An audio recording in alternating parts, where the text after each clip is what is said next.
வணக்கம் நண்பர்களே. நாள் ஆக ஆக இந்த ஈரான் அமெரிக்கா கான்ஃபிளிக்ட்னால எண்ணெய் தட்டுப்பாடு கிட்டத்தட்ட எல்லா நாடுகள் மத்தியில லைட்டா பரவ தொடங்கிடுச்சு அப்படிதான் சொல்லணும். குறிப்பா ஏசியால சைனா, இந்தியா, அதுக்கப்புறம் பாகிஸ்தான், பங்களாதேஷ் போன்ற நாடுகள் எப்படி இதை சமாளிக்கிறாங்க. இது மட்டும் இல்ல, பாகிஸ்தான் பங்களாதேஷ்ல பெரும் அளவு பின்னடைவு ஏற்பட்டிருந்தா சொல்றாங்க. மக்கள் மிகப்பெரிய ஒரு அச்சத்துல இருக்காங்க அப்படின்னு சொல்லப்படுது. சோ இதை பத்தி தெளிவா நம்ம இந்த வீடியோல பார்க்க போறோம். இது மட்டும் இல்ல, இந்தியா இந்த நேரத்துல என்ன நடவடிக்கைகள் எடுக்கிறாங்க, பங்களாதேஷுக்கு என்ன திட்டம் இந்தியா வச்சிருக்காங்கன்னு எல்லா விஷயங்களுமே இன்னைக்கு இந்த வீடியோல சொல்ல போறோம். முடிஞ்ச அளவுக்கு ஸ்கிப் பண்ணாம பாருங்க. நண்பர்கள் சேனல் புதுசா வந்தீங்கன்னா சப்ஸ்கிரைப் பண்ணி உங்களோட ஆதரவுகளை கொடுங்க. சோ நம்ம ஃபர்ஸ்ட் பார்க்க போற விஷயமே, இப்ப ஈரானுக்கும் அதே மாதிரி அமெரிக்காவுக்கும் நடக்கிற இந்த மோதல்கள்ல மிகப்பெரிய ஒரு தட்டுப்பாடு ஏற்பட்டதுக்கான காரணம் இந்த ஸ்டேட் ஆஃப் ஹொர்முஸ். சோ இந்த வழியா வர கப்பல்கள் யாரும் வரத்துக்கு தயங்குறாங்க ஆக்சுவலா. ஏன்னா அங்க அமெரிக்கா மற்றும் இஸ்ரேல் கப்பல் தான் எங்க டார்கெட் அப்படின்னு சொல்லியிருந்தாலும், அந்த சைடுல ஏதாவது தாக்குதல் நடந்ததுன்னா கண்டிப்பா நம்ம கப்பலும் இதுல பாதிப்பு ஏற்படும்னு பயந்துகிட்டு பல பேர் அப்படியே ஒண்ணு கடல்லயே ஹால்ட்ட போடுறாங்க, இல்லாட்டி வேற ரோட்டு ட்ரை பண்ற முயற்சிகள் பண்றாங்க. சோ இந்த நிலைமையில ஈரான் தாக்குதல்ல எனர்ஜி ஸ்டோரேஜ் யூனிட்ல இருந்து நிறைய இடத்துல தாக்குதல் நடந்திருக்குன்னு கட்டார் திடீர்னு தரத்துக்கு ஸ்டாப் பண்ணிட்டாங்க. நிறைய நாடுகள் யோசிக்க ஆரம்பிச்சிட்டாங்க. இதுக்கு நடுவுல இந்தியா தெளிவா சொன்னாங்க, இல்ல நாங்க ஸ்டாக் வச்சிருக்கோம், எங்களுக்கு போதுமான அடிப்படையில ஸ்டாக் வச்சிருக்கோம் அப்படின்னு சொன்னாங்க. பட் இந்தியா இப்ப முக்கியமான ஒரு இம்ப்ளிமெண்டேஷன் கொண்டு வந்திருக்காங்க. ஏன்னா 20% குளோபல் ஆயில் சப்ளை டிஸ்ட்ராக்ட் ஆயிடுச்சு. சோ இந்த ஒரு சம்பவங்கள்னால இதனால இப்ப இசிஏ ஆக்ட் அப்படின்னு சொல்லப்படுற ஒரு ஆக்ட பாஸ் பண்ணிருக்காங்க. இது குக்கிங் கேஸ் இருக்கு பாருங்க. சோ இந்த கேஸ் சிலிண்டரோட விலைகளை அதிகப்படுத்துறதுக்காகவும், கேஸ் சிலிண்டர்கள் தட்டுப்பாடு ஏற்படுத்துறதுக்காகவும் நிறைய பேரு பதுக்கி வச்சு இத பேக் டீலிங், அதாவது தனியா ஒரு பிளாக் மார்க்கெட் கிரியேட் பண்ணி அதை விற்பனை பண்றதுக்கான முயற்சிகள் பண்றதுக்காக, அதை தடுக்கிறதுக்காக இந்த இசி ஆக்ட் இப்ப பாஸ் பண்ணிருக்காங்க சொல்லப்படுது. இது மட்டும் இல்ல, எல்பிஜி எல்என்ஜி பிரச்சனைகள் தட்டுப்பாடு வரக்கூடாது அப்படின்றதுக்காக டைரக்டா மானிட்டரிங் சிஸ்டம் கொண்டு வந்திருக்காங்க. சோ ப்ரொடக்ஷனை இந்தியால இப்ப அதிகப்படுத்துறதுக்கான ஒரு நடவடிக்கைகளை ஒரு டைரக்ஷன்ஸ் அரசாங்கம் தரப்புல கொடுத்திருக்கதா சொல்றாங்க. சோ இந்தியா பொறுத்தளவு ஏற்கனவே கன்ஃபார்ம் பண்ண மாதிரி என்ன ஆயில் தட்டுப்பாடு பெருசா இருக்கிறதுக்கான வாய்ப்புகள் ரொம்ப கம்மி. இப்ப வரைக்கும் எல்லாருமே ஃபுல் பண்ணிட்டு கூட தான் போறாங்க. எந்த ஒரு கட்டுப்பாடுகள் விதிக்கல பெட்ரோல் டீசல்ல. பட் இந்தியாவுக்கு ஆப்ஷன்ஸ் அதிகமா இருக்கு. ரஷ்யா கிட்ட இருந்தும் வாங்கலாம். இப்ப கடல்ல தேங்கி இருக்க ஆயில இன்னும் டிஸ்கவுண்டட் பிரைஸுக்கு வாங்கலாம் சொல்றாங்க. பட் அது டிஸ்கவுண்டடா இல்ல நார்மல் பிரைஸா அப்படின்றதெல்லாம் இன்னும் வெளிப்படையா அபிஷியலா தெரிவிக்கல. பட் இது ஒரு பக்கம் இருக்கும்போது, இந்தியாவை தவிர பாகிஸ்தான்லயும் பங்களாதேஷ்லயும் பயங்கரமான ஒரு தட்டுப்பாடு ஏற்பட்டிருக்கு சொல்றாங்க. இதுல பாகிஸ்தான் எடுத்துக்கிட்டீங்கன்னா நேரடியா ஒரு அமெண்ட்மெண்ட்டை கொண்டு வந்திருக்காங்க. சிக்கன நடவடிக்கைகள் அரசாங்கமே நேரடியாக எடுத்து வந்திருக்காங்க. ஒர்க் ஃப்ரம் ஹோம் பண்ணக்கூடியவங்க தயவு செய்து ஒர்க் ஃப்ரம் ஹோம் பண்ணுங்க. அதே மாதிரி 4 நாளைக்கு மேல யாரும் வெளியில சுத்தக்கூடாதுன்றது மாதிரி 4 நாளைக்கு மேல இந்த அந்த வீக்ல யாரும் வேலை பார்க்க கூடாதுன்னு ஒரு ஸ்ட்ரிக்டான ஒரு இது போட்டிருக்காங்க. அது மட்டும் இல்லாம 50% வண்டிகளுக்கு, அரசாங்க வண்டிகளுக்கு ஃபியூல் கட் பண்ணிருக்காங்க சொல்லப்படுது. 50% கட் பண்ணிருக்காங்க சொல்லப்படுது. அதை விட இது ஏதோ இந்த சிக்கன நடவடிக்கையை எடுக்கிறாங்கன்னு பார்த்தோம் அப்படின்னாலும், இரண்டாவது பாத்தீங்கன்னா பிரைஸ் ஷாக்கு.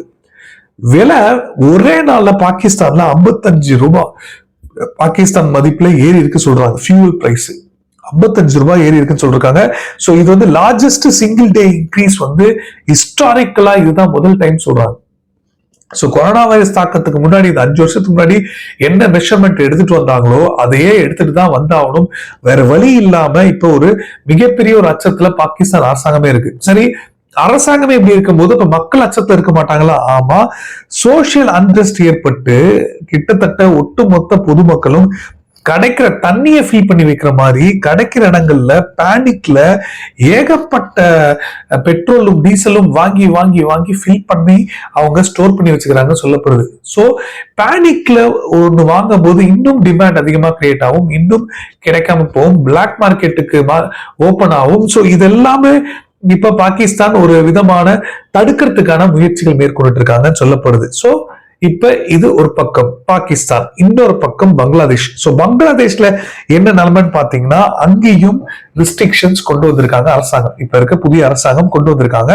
சோ இந்த ரெஸ்ட்ரிக்ஷன் அடிப்படையில பாகிஸ்தான் அளவுக்கு இல்லைனாலும் ஃபியூவல் சேல்ஸை வந்து லிமிட் பண்ண சொல்லியிருக்காங்க. அதாவது ஒருத்தருக்கு இவ்வளவுதான் வந்து கொடுக்கணும், ஒரு பைக்னா 2 லிட்டர் பெட்ரோலுக்கு மேல கொடுக்க கூடாது. ஸோ இந்த மாதிரியான ஒரு நார்ம்ஸ் வந்து கொண்டு வந்திருக்காங்க. ஸோ இந்த நார்ம்ஸ் வந்து இப்ப பங்களாதேஷ் கடைபிடிக்கிறாங்க. ரொம்ப அக்ரெஷனா இன்னும் போல அப்படின்ற விஷயங்களும் சொல்லிருக்காங்க.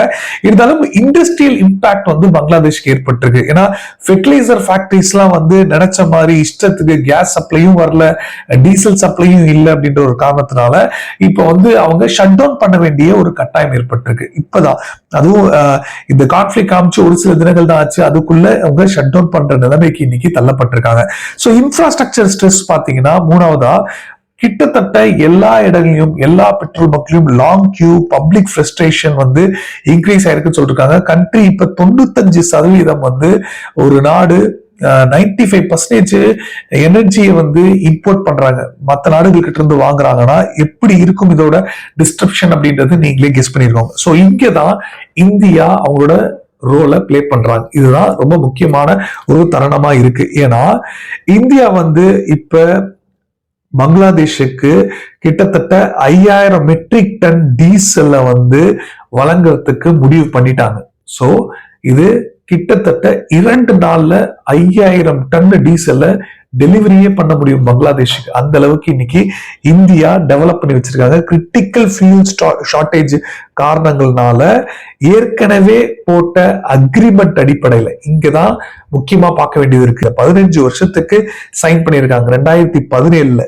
சோ பங்களாதேஷ் பெட்ரோலியம் கார்பரேஷன் பிபிசியும் அதே மாதிரி இந்தியாவோட இந்த ரிஃபினரி, அசாம்ல இருக்கிற ரிஃபினரியும், சோ இவங்க வந்து சிலி காரிடார் வழியா இந்த கிராஸ் பார்டர் பைப்லைன் இருக்கு பாருங்க, அந்த பைப்லைன் வழியா கிட்டத்தட்ட 1,80,000 டன்னு டீசலை வந்து வருஷத்துக்கு அது வழியா சப்ளை பண்றதுக்கான ஒரு இன்ஃப்ரா டெவலப் பண்ணி வச்சிருக்காங்க. 131 கிலோமீட்டர் ஃப்ரெண்ட்ஷிப் பைப்லைன் சொல்லுவாங்க இத.